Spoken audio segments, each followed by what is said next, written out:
through the GG's call.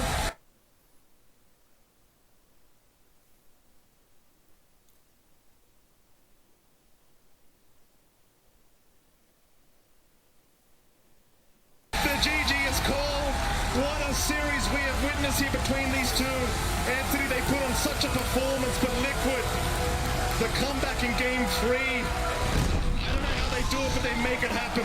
Yeah, they played so well in that game 3 as well, right? Like, there were a couple of rocky moments. Mika, it looked like he struggled a bit, rushing that BKB, not having enough damage, but then they just tie in together. They execute as a team to a very high level, and this item build, especially in Boxi with the Act, it made a massive difference in getting a lot of those fights going. Yeah, I think, especially Matu, I think Matu played a phenomenal game. He was always in the right positions, he was always infested in Boxi, and they were getting kills together.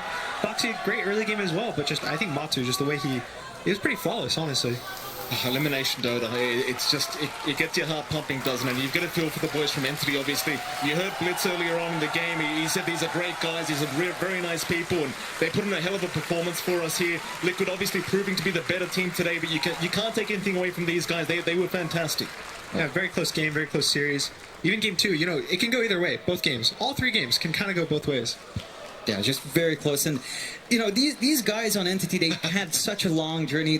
Their first match being the longest in TI, of course, in the playoffs. And for them to just show this much improvement throughout the year and perform so well, I think these guys should be proud of themselves. They don't manage to get as far as they'd want to, but they still do really well here in TI. Kind of proving a lot of people who doubt them wrong. Absolutely. I mean, it's an experience, right? It's a learning curve. And next year around, next time they come here, you could just bet they're going to be way better.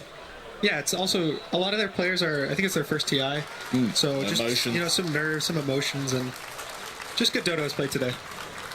Well, good sportsmanship here from the Entity boys, just, you know, shaking their hands, giving hugs. With that, we are going to head off to the panel, see what our panel do think about this series overall. Welcome back to the panel. Yes, we're actually